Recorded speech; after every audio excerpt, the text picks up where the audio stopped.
दोस्तों, बड़ी खबर निकलकर सामने आ रही है। ईरान के साथ तनाव के बीच इजरायल में उतरे अमेरिकी सैन्य विमान। नेतन्याहू की धमकी, कल क्या होगा कोई नहीं जानता। 200 से ज्यादा लड़ाकू विमान मध्य पूर्व में तैनात। क्या होने वाला है ईरान पर हमला? इस बीच ईरानी सांसद बोले, हम दुश्मनों की धमकी से नहीं डरते।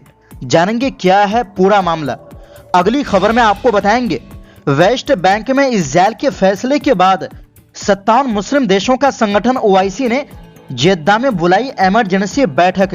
क्या इजरायल पर लेगा कोई सख्त स्टैंड?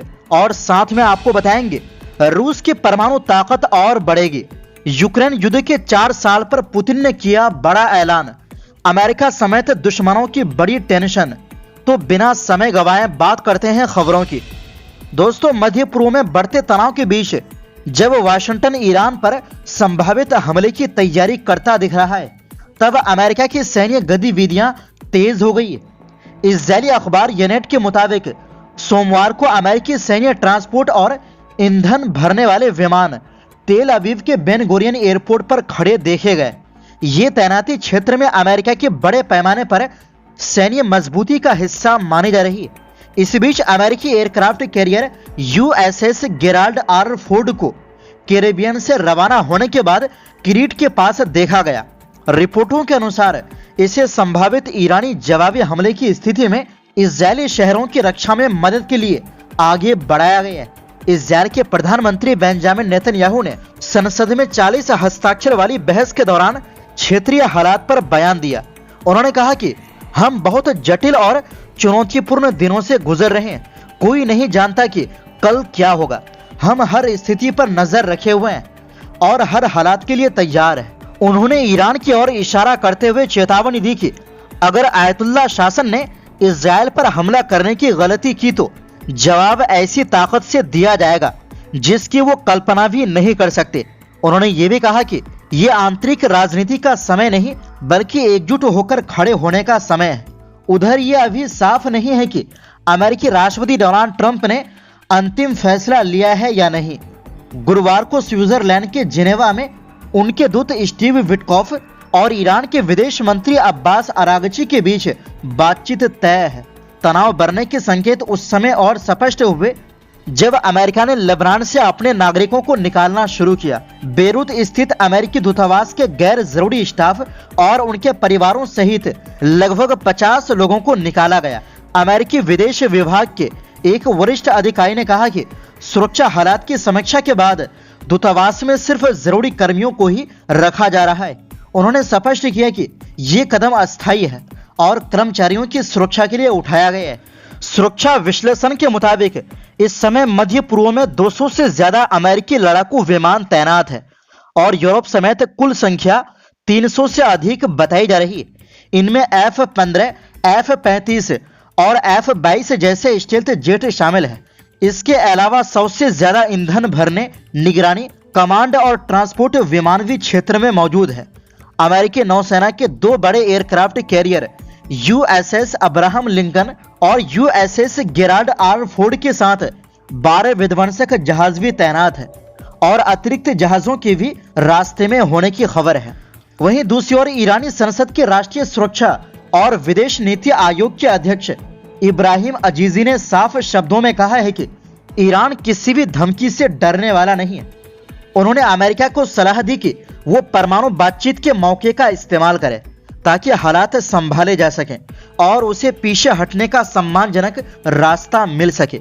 अजीजी ने कहा कि ईरान की सशस्त्र सेनाएं, देश की जनता और सभी सरकारी संस्थाएं पूरी तरह तैयार है। अगर देश की संप्रभुता, सीमाओं या इस्लामिक क्रांति के मूल्यों पर कोई खतरा आया तो पूरी ताकत से जवाब दिया जाएगा।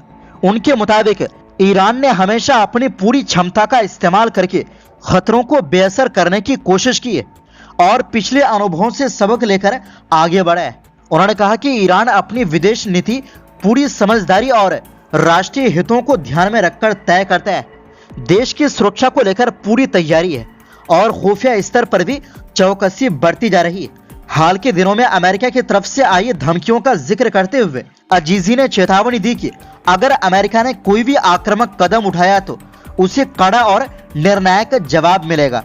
उन्होंने दोहराया कि ईरानी सशस्त्र बल दुश्मनों को करारा जवाब देने के लिए पूरी तरह तैयार है। वहीं दूसरी ओर दोस्तों, वेस्ट बैंक में इजरायल के नए फैसलों के बाद मुस्लिम देशों में हलचल तेज हो गई।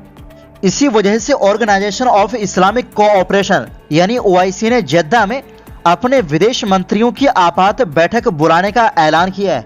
ये बैठक फिलिस्तीन की मांग पर बुलाई गई ताकि इजरायल के उन कदमों के खिलाफ मिलकर रणनीति बनाई जा सके जिन्हें फिलिस्तीनी पक्ष 2 राष्ट्र समाधान के लिए सीधा खतरा मान रहा है। दरअसल 15 फरवरी को इजरायली सरकार ने वेस्ट बैंक के बड़े इलाकों को राज्य संपत्ति घोषित करने की मंजूरी दे दी। 1967 के बाद पहली बार इतना बड़ा कदम उठाया गया।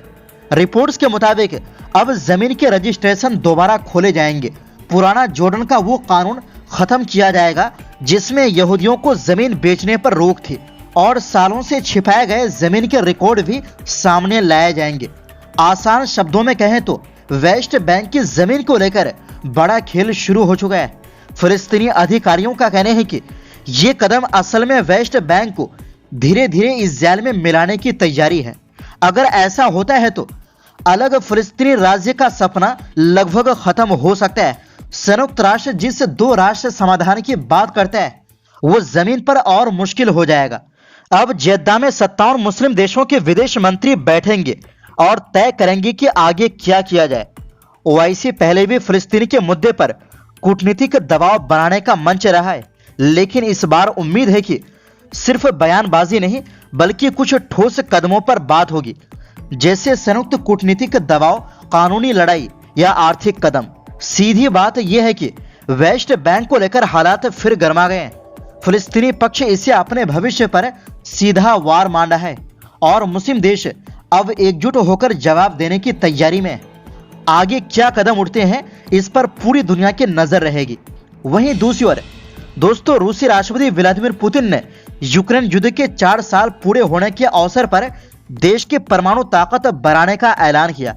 पुतिन ने कहा है कि रूस अपनी मिलिट्री और टेक्नोलॉजिकल क्षमताओं को बेहतर बनाता रहेगा।